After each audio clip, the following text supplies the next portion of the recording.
Hey, everybody, what's happening? All right. Everybody all good? Of course, the internet's running slow tonight. I hope I'm coming through okay.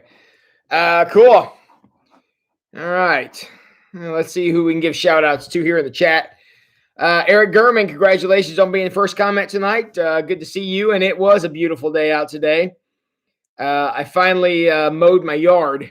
Let me tell you, and so I took a lot of grass off my yard today, so I got to enjoy this beautiful day. Hey, Daryl Louth. Hey, DW. I got your text about, 10 minutes ago, and may the 4th be with you, my friend. Since today is International Star Wars Day, as you all know. Hey, Joyce Koenig. Good to have you here. Hi, Teresa. Hey, Tina Bird. Good evening to you. Angie, hope your day was good too. Amy, may the 4th be with you. All right, good. Howdy, Sherry Louth. Dave Jessen, how you doing? Kim Kill, welcome. Hey, Suze. Amy Hogshead had penny pasta with meat sauce for dinner. Sounds pretty good. I had a Subway sandwich for dinner, and it was quite good, I must admit. Hey, Marge, was a gorgeous day. Hey, Jess, glad you could finally join us. I got a question I'm about to ask and what I want your input on. Hey, Margie and Doug. Hi, Nikki. Candy and Tim are in the house, and Teresa also mowed the yard today.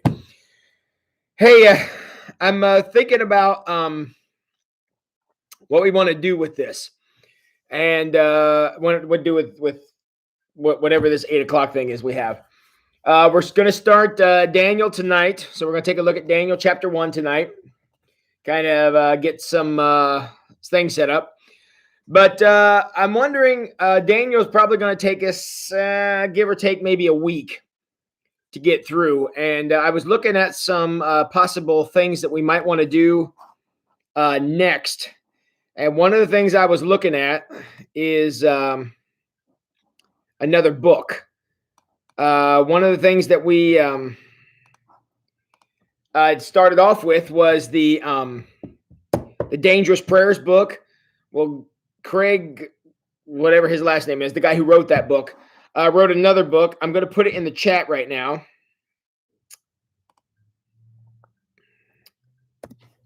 Now, be careful it doesn't kick you out, but there's a link to an Amazon thing. I'm getting this book next, and I'm curious as to your thoughts on it. It's called Christian Atheism, and I thought it was an interesting title, and Craig is a good writer. I enjoyed Dangerous Prayers. I hope all of you did too, and would like to have a look at it. So if you guys want to have a look at that one, I'm considering doing that one next. I'm telling you that now because if we decide we're going to do it, any of you who may want to order the book, if you don't have a Kindle, you're going to do that soon so you can get it. So if you're interested in ordering the book, let's have a conversation about that. I see Jess is on board with it. But take a look at that book. It's one that I'm considering doing next. And hi, Cheryl. And hey, Scott. Appreciate you guys coming out.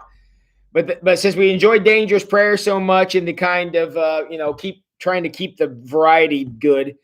I'm loving these Old Testament characters. Don't get me wrong. But that's the book I'm thinking about. It's by the same guy, Craig Geschel. I'm not sure how to say his last name. And it's about Christian atheism. You can see it there.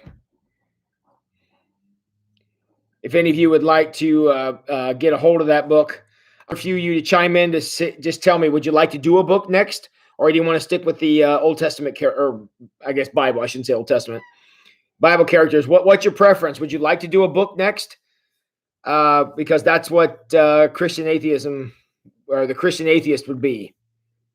By the same guy who wrote Dangerous Prayers, which I felt like that conversation was really good. So somebody talk to me. What do you think? Anybody in for another book? Am I the only one here? Candy said either one. I'm not sure either which. I'm not sure what you mean there, Candy.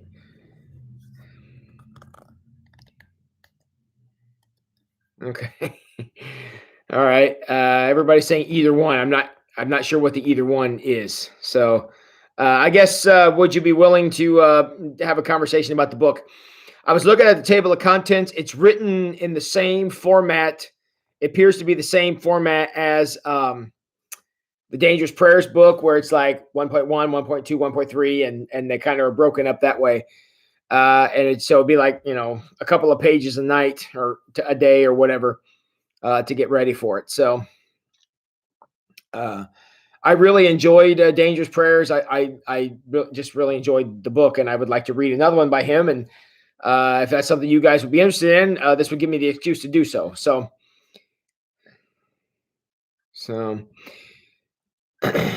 just waiting for a few of you to chime in. For those of you who are just joining us, we're talking about what we want to do after Daniel. We're going to start with Daniel here in like 2 minutes.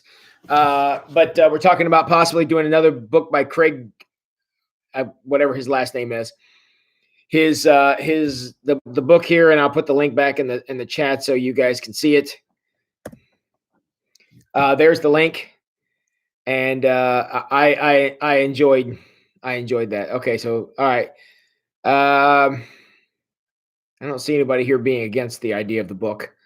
So I will put that out in text format for anybody who wants to pick up a copy of the book. We'll still have the same. Thank you, Kim. You're far too kind. Hey, Bill and Crystal, appreciate you guys coming out. So, all right. I think then if you're going to order a Kindle edition, you're going to have it immediately. So you can hold off on that. But if you're going to try to order a paper copy, if you're going to order a paper copy, you might want to do that soon so that it has time to get here. But not now, because we're going to get started on our stuff. But hey, Bill Har, we're just talking about what we want to do, possibly another book. I believe you were here for Dangerous Prayers. The author has another book called The Christian Atheist. And I would very much like to read that book, and I thought maybe we could read it together. So we're considering doing that after Daniel, which is going to start here in like 30 seconds. So, and the link is on up in the chat there. You can see it if you want to take a look at it. But all right, you're going to have about 40 or 45 minutes here to hash that over and see what you think, and we'll come back to it at the end and make a decision what we want to do. So. All right, Daniel. Now, one of the things that puts you good folks and me, puts all of us, at a disadvantage is we're not taking these. We went Joseph and we had Job. Now we got this one. We're not going in any kind of order, okay? As far as history goes, of all three of those guys, Daniel would be last. Job would be first by a long way. Then Joseph would be next. Long time later comes Daniel. Now. One of the things that you need to know, hey, Linda Burkholder, welcome. One of the things that you need to know in the Old Testament, and I'm ashamed to say I never realized this until I was in seminary. There's actually 2 exiles. Okay, there's actually 2 times that the people of God were attacked and displaced in the Old Testament. Now, the first one is the famous one. And the first one happened in Exodus chapter 1. In fact, it happened in like the first 8 verses. So where Genesis ends with the story of Joseph, the story of Joseph is the last, and we studied that, so y'all know about Joseph. We studied that, and the book of Genesis ends. Then you turn the page over to Exodus, and the first thing we're told is, well, then a Pharaoh rose up who didn't know Joseph. He didn't realize that the people of God were pretty awesome and kind of saved Egypt. And so he says, wow, these Hebrews, these Israelites, they're really prosperous and can't have that. So he decides to enslave all of them. They're enslaved for a long time until God sends the next hero, which is Moses. And Moses comes in, and then the entire book of Exodus and then Leviticus and Numbers and clearly Deuteronomy is the process of getting the people out of exile, getting them back to the promised land. Okay, we like that exile story because 95% of the whole story is the people coming back. It's about the restoration. It's about, you know, the adventures of Moses and Aaron trying to get and trying to get the people out. So that story is a triumphant story. You know, you get the book of Joshua that comes after that, or Joshua, who I've often called the Chuck Norris of the ancient world. You did not mess with Joshua. He would kill you. He was not a guy to trifle with.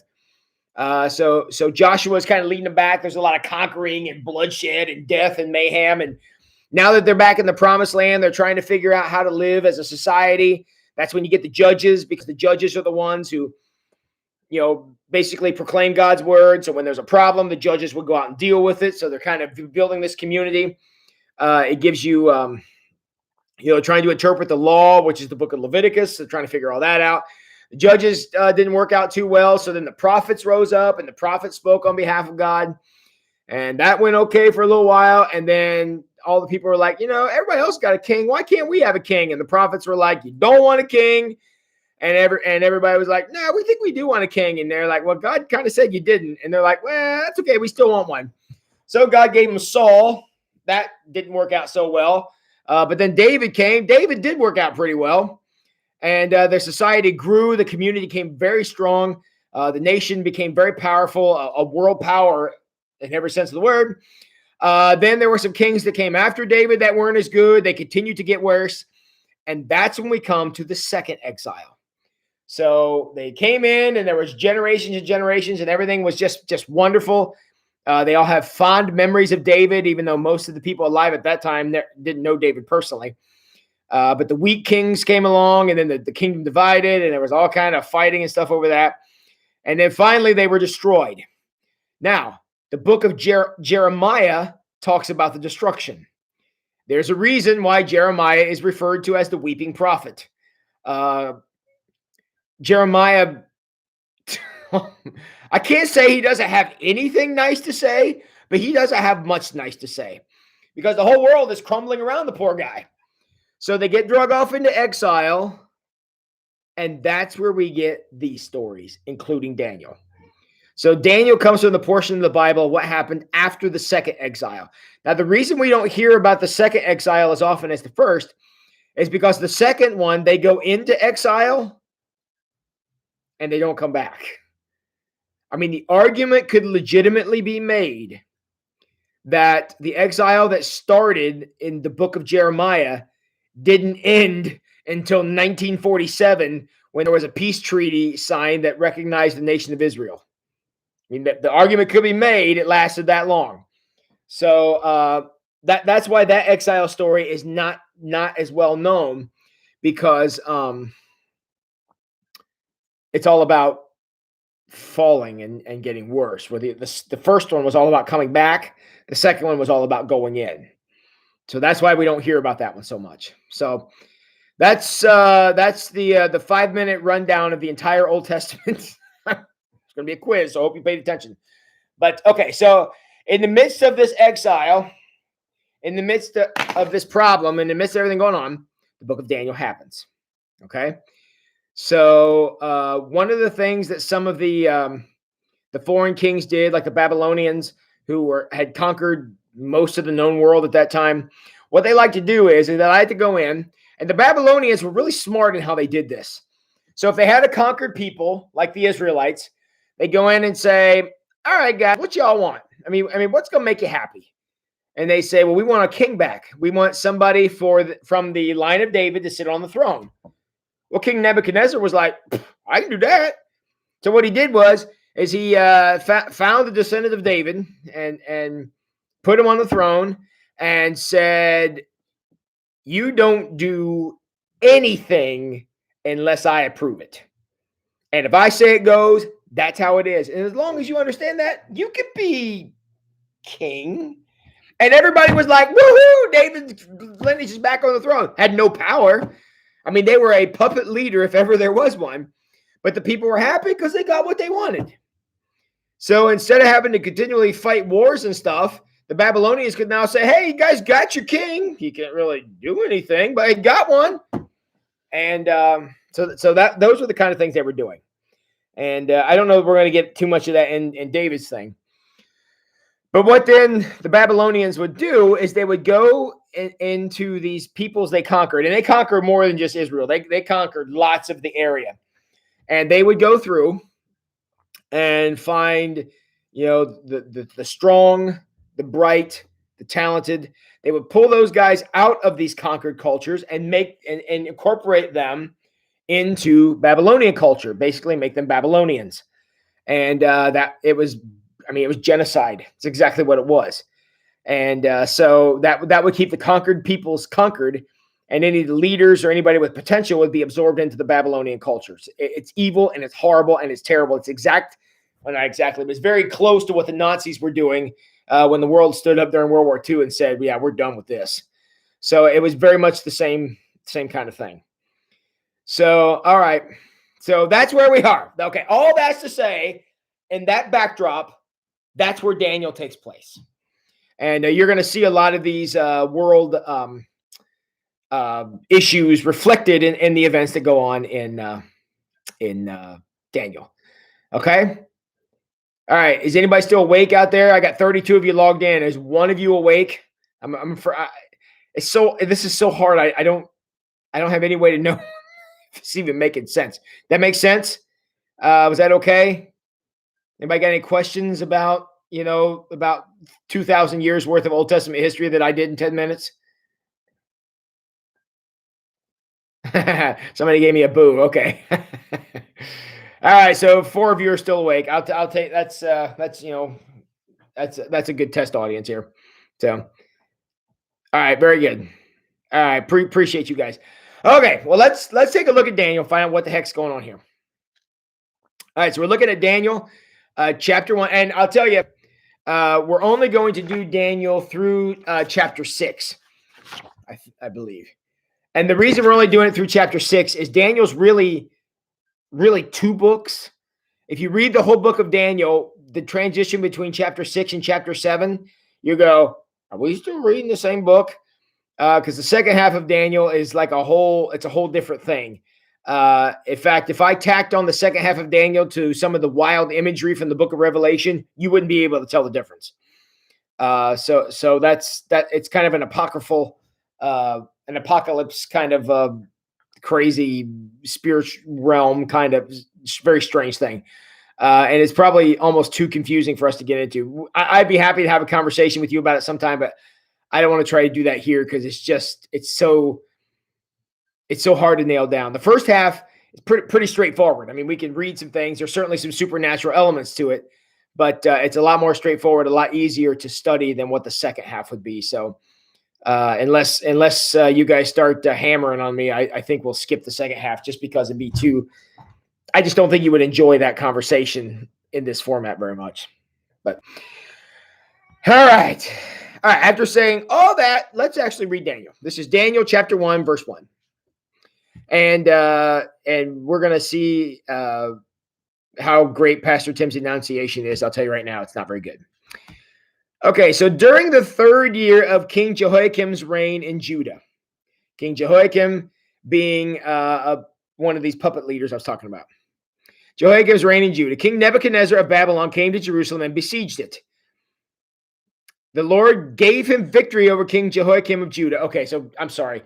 King Jehoiakim was the last of the actual kings before Nebuchadnezzar started setting up his own kings. I'm sorry. So King Jehoiakim of Judah, King Nebuchadnezzar, who was the Babylonian king, came and destroyed everything, besieged, and all this. The Lord gave him, meaning Nebuchadnezzar, victory over King Jehoiakim of Judah and permitted him to take some of the sacred objects from the temple of God. Now, if you go back and read Leviticus, you're going to find out that some of those sacred articles from the temple of God that he took, that was not supposed to happen, okay? And the reason that the book of Daniel phrases it this way is, the only way Nebuchadnezzar would have been able to get that stuff out of the temple is if God led him, because any other way, it wasn't going to happen. They would have, melted like those guys from Indiana Jones or something. It would have been something like that. But since God permitted it, again, we can debate why that was. King Nebuchadnezzar and his warriors were able to pillage everything. So Nebuchadnezzar took them back to the land of Babylonia and placed them in the treasure house of God. Okay, so I mean, at least they were treated somewhat respectfully. They weren't left where they were supposed to be, but at least those sacred items were treated with respect. Then the king ordered Ashpenaz, that's what I'm going with, ordered Ashpenaz as chief of staff to bring to the palace some of the young men of Judah's royal family and other noble families who had been brought to Babylon as captives. Okay? So again, this is the genocide I was talking about. Go find, I hate what I'm about to say, but this is basically what he said. Go find all the good ones and bring them back, and leave the weaker ones and whatever back there. Because this is what he says, verse 4. Select only strong, healthy, good-looking young men. I'm just gonna leave that right there. He said, make sure they're well-versed in every branch of learning, are gifted with knowledge and good judgment, and are suited to serve in the royal palace. Again, the best of the best, the brightest of the bright, the smartest of the smart, the strongest of the strong. Go find them, bring them back here.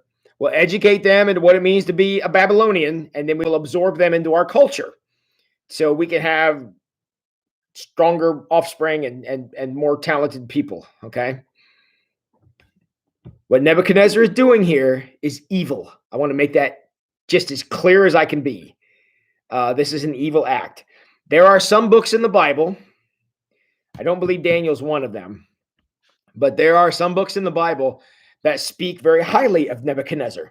And the reason they like Nebuchadnezzar is because he put the puppet king, the descendant of David, and one of them's name was Zerubbabel, I remember that, on the throne. And because he did that one thing, everybody's like, we don't really care what else he does, even though he's basically trying to destroy our race by taking anybody with any talent out and absorbing them into his own.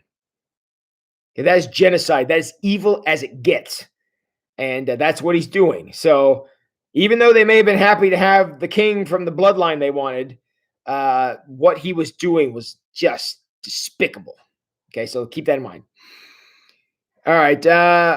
Okay, so train these young men in the language and literature of Babylon. The king assigned them. Okay, so they picked out the guys, the best of the best, brought them in. The king assigned them a daily ration of food and wine from his own kitchens, and they were trained for 3 years. So once they were, won the genetic lottery here, and they got in with the Babylonians, things went pretty well for them. Besides the whole genocide and destruction of a culture. I mean, that's really not that great. But once they're there, the king assigned them food, this kinds of food that Babylonians would eat, the kind of education the Babylonians would receive. He is basically breaking them of their old traditions, their old practices, all the things that used to be meaningful to them, all of their heritage, all of their background, all of their traditions. He's breaking them away from all that and absorbing them into Babylonian culture through their diet and their education. So he's saying, if I can educate them to be how I want them to be, and I can start when they're younger and teach them as they go along, they'll be just Babylonian as the rest of us. They'll forget all that other stuff, that useless stuff they used to do. They'll forget all that. And they'll be one of us, and then they'll be awesome. Evil to the core, my friends. So, all right. So the king assigned them a daily ration of food and wine from his own kitchens. They were trained for 3 years, and then they would enter the royal service. Well, of course they would. I mean, now they're fully Babylonian. They're fully educated. We already know they're the brightest of the bright because that's how they were selected.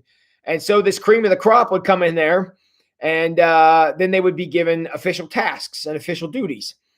They'd had 3 years to, you could say educate, or you could say break them, whichever way you wanted to go with that.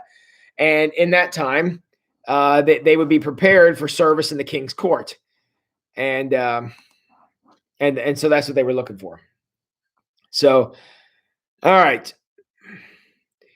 So as they got in there, they ended up finding a couple of rabble-rousers, a couple of people who said, we kind of like what we had. We liked worshiping the one true God. We liked our culture. We like our stories. We like our background. We like our heritage. We love our families. I'm proud of where I came from.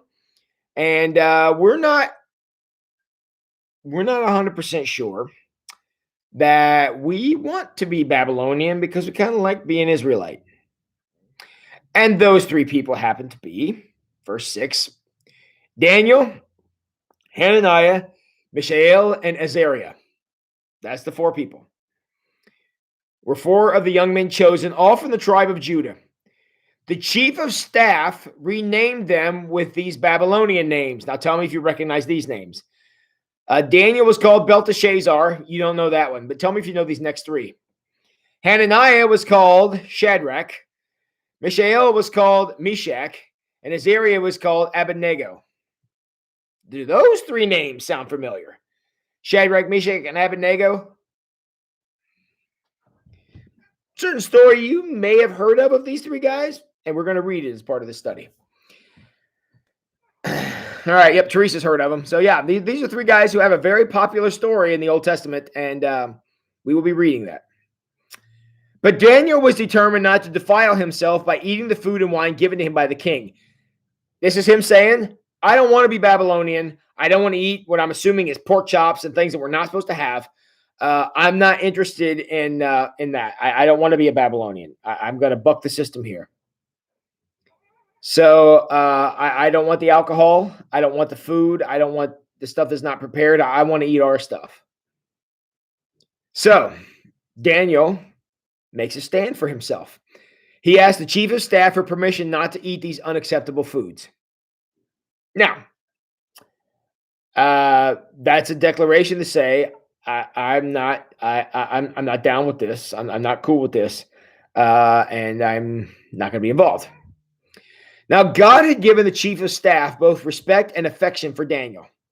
So somehow Daniel had stood out and, made a name for himself. The chief of staff had recognized something in Daniel, so he listened to Daniel when he spoke. Okay, so he had respect for Daniel. Verse 10. But he responded, I'm afraid of my lord the king, who has ordered you to eat this food and wine. Okay? The king has decreed that you have to become Babylonian. And if you ain't eating the food, you ain't, you are what you eat, I guess. And if you're not eating the food, you're outside the fold here, so to speak. And so Daniel said, if you become pale and thin compared to the other youths your age, I'm afraid the king will have me beheaded. Okay. Getting beheaded, that's a legit concern. I'm kind of, it may not look very nice, but I'm pretty fond of this head. I'd kind of like to keep mine. I can understand why this guy wants to keep his. I get it. So the guy's like, all right, so we have Babylonian food makes you bigger, stronger, and more powerful, and makes you more Babylonian. And remember, this is genocide, so we're trying to build you guys up to be something fantastic. That's why we're putting this big investment in you, investment of food and education and so on and so forth. If for whatever reason, the king looks and says, why are these guys still scrawny? How many sandwiches have they been eating? I don't want to have to say, Your Majesty, they're not eating the food because that may cause my head to become detached from my body, and I'm not interested in that. Okay, so it's nice, I guess, that the chief of staff. It's nice that he was honest with them and said, "Look, I'm with you. If you don't want to eat this, whatever. Here's the problem: if you become pale and skinny because you're not eating, I got a problem, and I don't want a problem." Okay. All right. So we have an impasse. Verse 11. Daniel spoke with the attendant who had been appointed by the chief of staff to look after Daniel, Hananiah, Mishael, and Azariah, the four guys. And here's what Daniel said. Daniel says, tell you what, let's have a test. Please test us for 10 days on a diet of vegetables and water. Daniel said, vegetables and water. Now, under Babylonian belief, and again, I've not studied Babylonian diets by any stretch of the imagination, but the perception was that if you eat all vegetables and you don't eat meat and you don't drink wine, that makes you scrawny. It makes you pale, makes you weak. which is exactly what Nebuchadnezzar said he didn't want. So I don't know that I'm okay with you guys going the all vegetable route here, because I'm afraid you'll be scrawny and weak. So Daniel says, tell you what, let's give it a try. Let's test it out. Daniel says, at the end of 10 days, I'm verse 13. At the end of 10 days, see how we look compared to the other young men who are eating the king's food. Then make your decision in light of what you see. Okay? So if we go all vegetables for 10 days and don't eat the pork chops and the wine and the unacceptable foods that you guys want us to eat, if we, for whatever reason, are scrawnier, weaker, more pale, sicklier, whatever, if we are in any way not able to keep up with everybody else, then you can make your decision and we'll abide by it. Okay? That's the challenge. Now, again, remember what I told you earlier. The Babylonians were very smart people. What they would do is they would say to their conquered people, all right, well, let's compromise. Let's talk this out. You guys, they said, you guys want a king from the line of David on the throne? We'll get you a king from the line of David on the throne. Now, we're going to stack the deck in our favor, but you're going to get your king who has no power. And what they would do is they would find these things and say, okay, if we could pacify this thing that we don't care about, makes it be peaceful, makes things go, sure, we'll go with that. It's no different than what he does here. Daniel says 10 days of vegetables. If we're weak and scrawny, we'll go to the pork chop diet. In his good Babylonian training, the chief of staff said, that seems fair. That seems cool. 10 days, vegetables and water. Okay, so verse 14. The attendant agreed to Daniel's suggestion and tested them for 10 days. All right, 10 days of vegetables and water. Now, the Babylonian expectation, based on their theories about diet and their theories about nutrition, says that these four guys, Daniel and Hananiah, Mishael, and Azariah, also known as Daniel, Shadrach, Meshach, and Abednego, they should have been weaker. Again, this is no different from our perceptions of food in this culture. If they think, if you're not eating some kind of high protein diet, you're going to be scrawny and weak and not have stamina and not have strength. I mean, you ever get on YouTube and look at what some of these power lifters eat? Holy cow. I don't know how you stuff that much down your throat, but that's what they do, because the perception is the more you eat of those kinds of things, the stronger you'll be. So again, some of our ideas about nutrition haven't really changed much. But so Daniel says, let's test it. Give us 10 days. Verse 15. At the end of 10 days, Daniel and his three friends looked healthier and better nourished than the young men who had been eating the food assigned by the king. So whatever the rich foods were, whatever the high protein diet was, whatever the steady flow of pork chops and other things that were forbidden for the Israelites to eat, whatever that was, after 10 days, Daniel and his three buddies were stronger, clear-minded, able to make good decisions, could not only keep up, but could surpass what everybody else was eating. So by continuing their dietary laws that would have been assigned to them from the book of Leviticus, they became stronger because of their disciplined eating habits. Again, that's still consistent. I mean, disciplined eating habits do lead to health. We can prove that scientifically. And during this COVID-19 time, heck, I'm proving that by my own experience, because I have not been eating well, and I'm definitely not getting stronger. And I'm definitely not getting lighter. I can promise you that. So again, Daniel just proves what we all know, is that disciplined eating is better than undisciplined eating. So, okay. So the 10-day experiment comes and goes.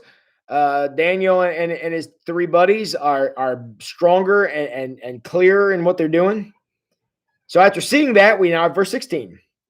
So after that, the attendant fed them only vegetables instead of food and wine provided for the others. So they sat down there in the cafeteria or whatever it was they were serving in, and every day they'd be slopping pork chops, slopping whatever else they were giving everybody else. And these guys who were there and could have put their tray up and taken whatever they wanted made a decision to go with the vegetables because those were allowed to be consumed. And that, made sure that the things were prepared properly and didn't violate their conscience on these food purity laws. So they were basically being faithful to the one true God instead of becoming Babylonian and serving the Babylonian gods. Now, so this is just the first of a number of struggles that Daniel and his buddies are going to have about practicing their own faith in the one true God. Okay. All right. So verse 17. God gave these 4 young men an unusual aptitude for understanding every aspect of literature and wisdom. So not only were they not eating the Babylonian diet, they also were doing the Babylonian studies and just crushing it. Just crushing it. They could learn faster, and they showed more aptitude, and went straight to the head of the class. And beyond that, God assigned another talent. And God gave Daniel the special ability to interpret the meanings of visions and dreams, much like Joseph. Okay. All right. So for 3 years, these guys eat the vegetables and they do their studies. They do their homework. They excel in the classroom. They excel in all the assignments they're given. They're stronger. They're smarter, and so on and so forth. Okay, when the training period, this verse 18, when the training period ordered by the king was completed, so when the 3-year, going away to school was over, the chief of staff brought all the young men to King Nebuchadnezzar. So now they're going to stand before the king, and he's going to, see just how Babylonian these young Israelites were. The king talked with them, and no one impressed him as much as Daniel, Hananiah, Mishael, and Azariah. They rose to the head of the class. The king talked to them and said, wow, these 3 guys are pretty bright. Again, the same thing that happened with Joseph far earlier in the story. You notice how Joseph kept getting promoted? Well, Daniel's on the receiving end of the same thing because they were so talented and so whatever, they were able to get assigned to the king's court. So they entered the royal service. Whenever the king consulted them in any matter requiring wisdom and balanced judgment, he found them 10 times more capable than any of the magicians and enchanters in his entire kingdom. Okay. All right. So King Nebuchadnezzar brought these guys in, again, found them to be just really awesome. He gave them jobs in the king's court, which would have brought with it an enormous amount of privilege because they would now be in leadership. And whenever the king needed some of his advisors to come speak to him or he had questions, he had a whole range of people. It says, here he had not only these 4 guys, but he also had, it says here, magicians and enchanters. Again, whatever they are from the Babylonian court, whatever. And Daniel, hang on here, Daniel, Hananiah, Mishael, and Azariah. These 4 guys passed him up. They clearly had far more understanding and far more to offer than any of the, we'll say, natural-born Babylonians. Now, as you can imagine, that doesn't sit well with the natural-born Babylonians. There is a lot of racism that's going to be a part of this story because those who were natives didn't like these foreigners coming in, taking their jobs, taking their stuff, taking their positions. They they were less than thrilled with that. So they were not at all happy, and that's what leads to a lot of the problems we run into later in the book. So they didn't like that, and that as you can imagine, much like Joseph's story, this caused a lot of jealousy. Where Joseph's jealousy came from his brothers, Daniel, Hananiah, Mishael, and Azariah's jealousy came from, we'll say, their coworkers, I guess would be the best way to express that. So that's where it was. Okay, so they were serving in the Babylonian court. The Babylonians were all happy. Everybody liked it, whatever else. And Daniel remained in royal service until the first year of the reign of King Cyrus. So King Cyrus was a Persian who came to power later. And I told you the Bible kind of likes King Nebuchadnezzar. I'll tell you, the Bible loves King Cyrus because King Cyrus was the one who started the policy. He's the first one that started the, oh, you guys want as a king? We can do that. So King Cyrus was much beloved.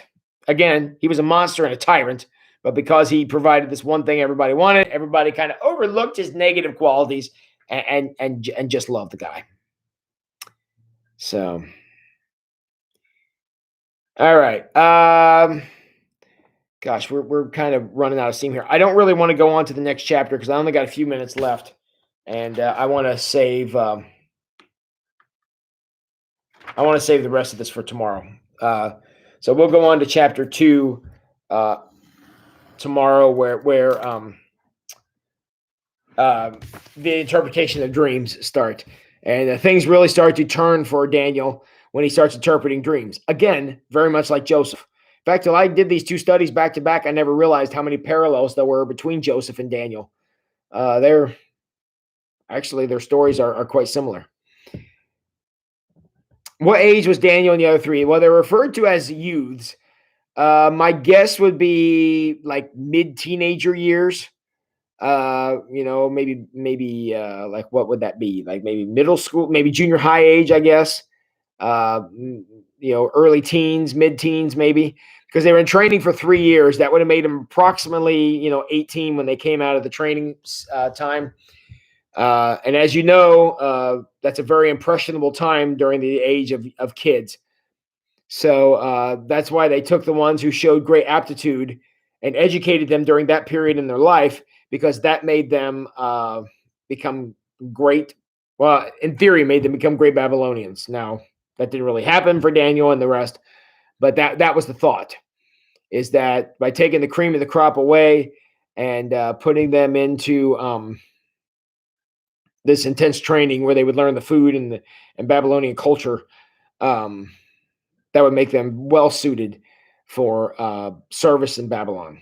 And Daniel and his three buddies weren't into that. Now think about that. It's a pretty bold stand for a mid-teenager to take and hold for 3 years. Maybe they went through this 10-day trial.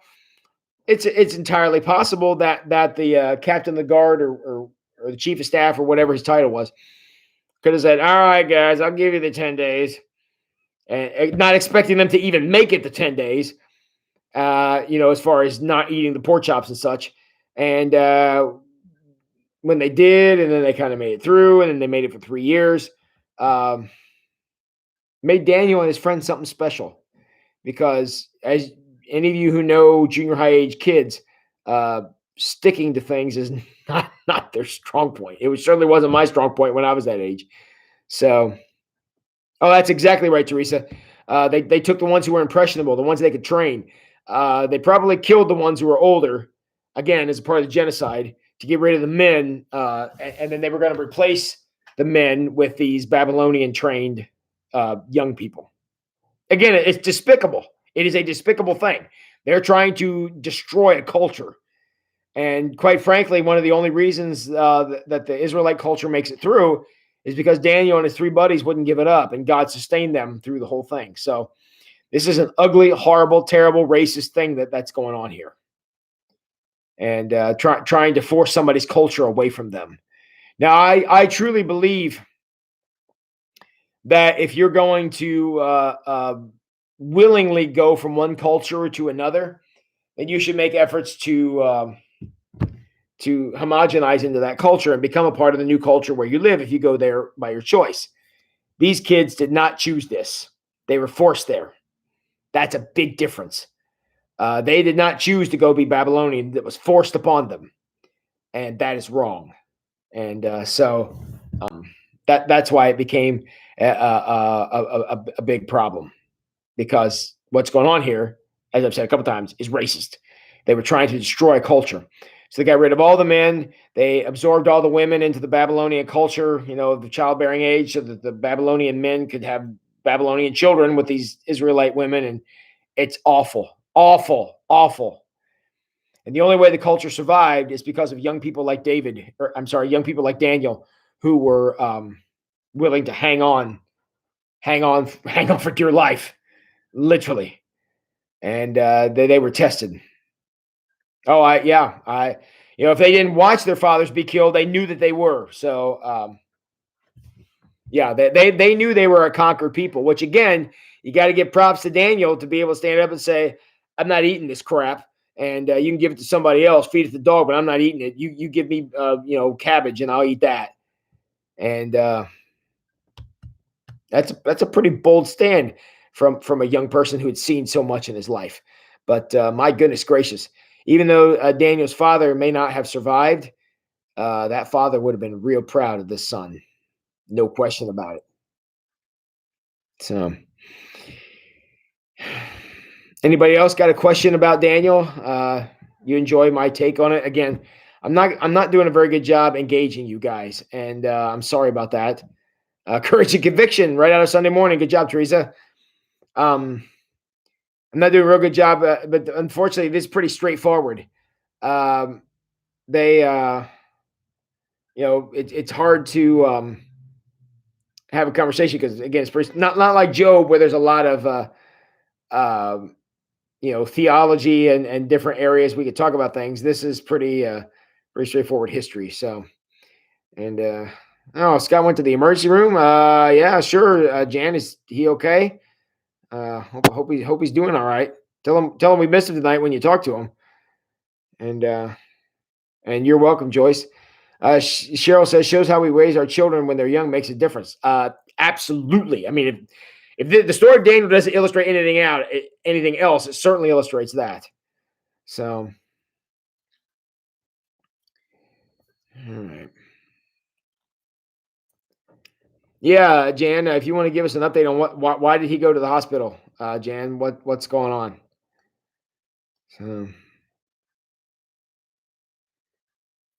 all right. While Jan updates us on Scott here a little bit, let's jump back just for a moment to where we started tonight. We were talking about what we want to do next. Like I said, we're going to spend probably a little over a week, or maybe about a week, on Daniel.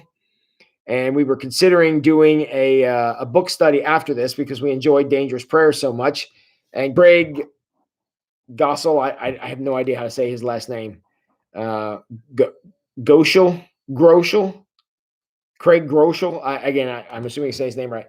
He has another book that I would like to read called The Christian Atheist. And I'll put the link here in the chat room. If you want to go have a look at this book, this is what I would like to do next. It's written in this. It looks to be written in the same format as Dangerous Prayers. But if you would like to get on and have a look, chances are we'll be starting that probably as early as Sunday because we're going to do 6 chapters of this. So it would be 6 chapters of would be the 6 days of this week. So Saturday we would end and we would start at Sunday night. So if you're going to order a physical copy of the book, if we decide this is what we want to do, then you probably should go ahead and do that. Obviously, if you're going to get a Kindle, that's quick. So I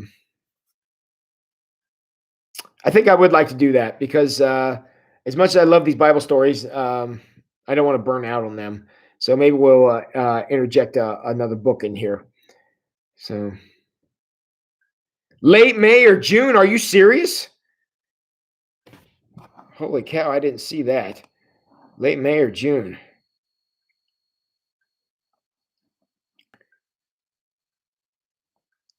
Wow. Wow. Okay. Dang. All right. Here, hang on a second. Let me see if I can get an alternative thing here.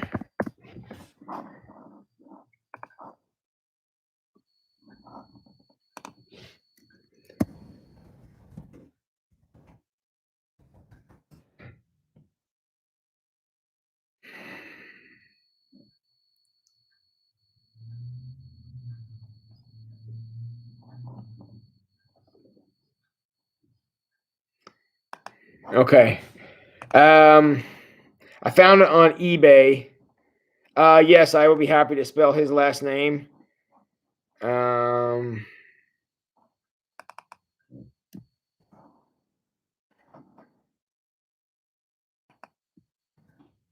there. That's how you spell his last name. So, yeah, I'm checking eBay too. I found a couple of copies of it on eBay. Um, I will be happy to order for people. It looks like it's like $3.87. Uh, I can't.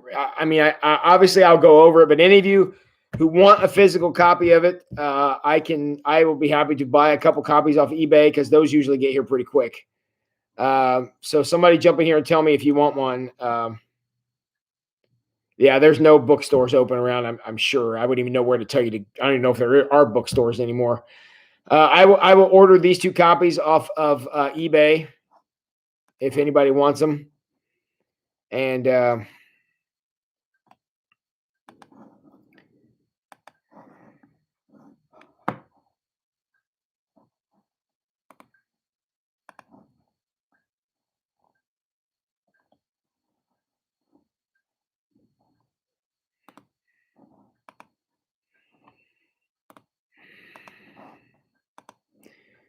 trying to see here if I can get some used copies. All right, here we go. For $4, I can $4 a piece. I can order 7 of them.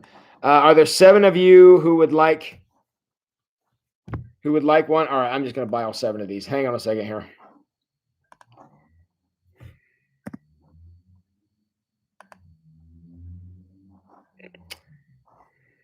All right, by me buying these, this is commitment that we're doing it now. So I'm going to buy these 7 copies, and I will make them available to you, and I will get some more if needs be. Um,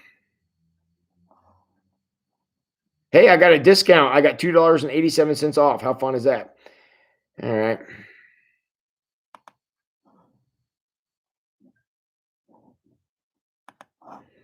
Oh, hang on. Now I have to log into everything. Okay, yeah, I'm going to get 7 copies of that, and and the rest of you, any of you who have ability, please go buy it on your Kindle. I don't think it's that much money if I remember right for the Kindle edition. Uh, oh, Jesus, $10. Well, that's $10 for the Kindle edition. That's what I'm purchasing for myself. And then yeah, let's see who do I have one here? Tina, I got one for you. Amy, I got one for you. Daryl's 3. Linda's 4. Joyce is 5. Sherry, you're 6, and Cheryl Miller. That's the 7 I just bought right there. So, all right, yeah, Linda, I think I counted you in there. So, all right, I'm. Oh, geez, come on.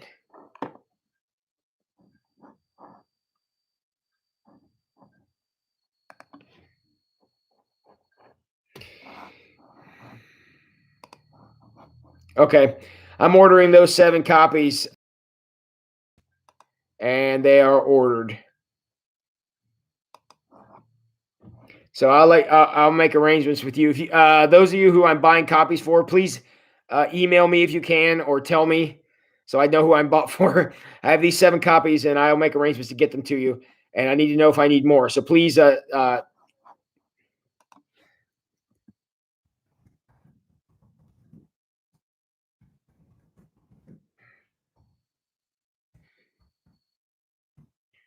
there's my email address. I put it in the chat. email me and tell me if you want one. Email me and tell me right now, so I know if I need to buy more. I've got 7, and I'll buy more if I need to. So there's my email address. Of course, it's not clickable. How can I get it to be clickable? It's PastorTimBenjamin@gmail.com. Most of you probably have it in there. Email me right now. Tell me you want one, and that way I'll know in the next couple minutes if I need to get some more, and we'll see if we can get one. So I have 7. Drop me an email, PastorTimBenjamin@gmail.com. Tell me you want one, and then I'll know if I need to order some more. Which I think I've already given away the 7 I just ordered, so I have to order a few more. So,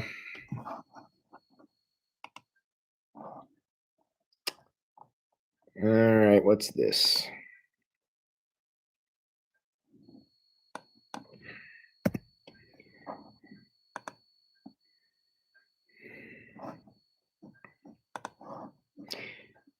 All right, I'm going ahead and buying 2 more here since I'm doing so good.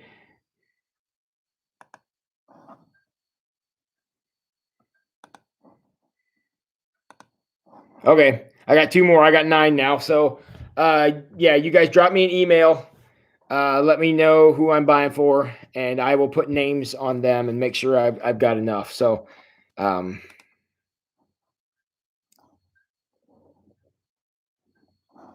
so hopefully the mail will move fast enough to get them here.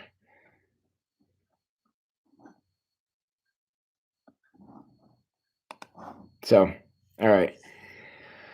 Okay, I got 9. We'll start there and go with that. So, all right, everybody. Anything else for the good of the order? Did you enjoy Daniel tonight? I know we kind of got sidetracked here at the end.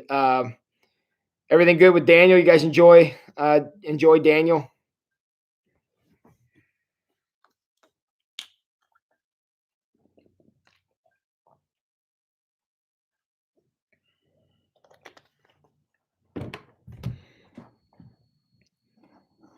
All right. Well, good. We'll have fun with Daniel. Daniel's a great book. Some cool stuff happens. Actually, some really hot stuff happens in here too, and we'll be looking at that. So, very good. Well, I got 32 of you logged in here tonight. You guys are so great to keep showing up. You know, every couple of days I start thinking, I don't know how much longer we're going to do this, and then you guys show up and talk me right into it. So, appreciate you guys being here. If you could, when the stream is over, if you would please like this video, that helps keep the circulation going. So if you could click a thumbs up for me, I would appreciate that. The thumbs up. If you close the live chat, the thumbs up should be about right there. So click the thumbs up and get my numbers up. I would appreciate that too. So. All right, my friends. Please drop me those emails. Let me know if you want one of these books I ordered, and we'll kind of work from there. Looks like they're going to be about $4 a piece, and hopefully they'll get here this week. So, all right, guys. Hey, anything else anybody wants to say for the good of the order? Anybody else have anything? Thank you, Teresa. I do try. So, see this. The ongoing saga of Tim not being able to get a haircut is continuing. So I'm just praying to God we can get barbers back in the shops again. So, all right, my friends. Will you honor me with your presence? Thank you so much for being here. I enjoy this a lot. I really do. I love you all very much. Hope you all have a great night. And y'all know what you need to do now. Oh, yeah, we never did get an update on. Did we get an update on Scott? I didn't see any update on Scott. Jan, I'm about to close this out. If you get this, Jan, send me an email. Tell me what's going on with Scott, or I'm going to get in touch with you. Let me know what's going on. So, anyways, hey, I love you all very much. You guys have a great night. The answer to your question, Joyce, is yes. We are doing another outside service on Sunday. Yes, we are. So, all right, friends. Love you all very much. Have a great night, and go wash those hands.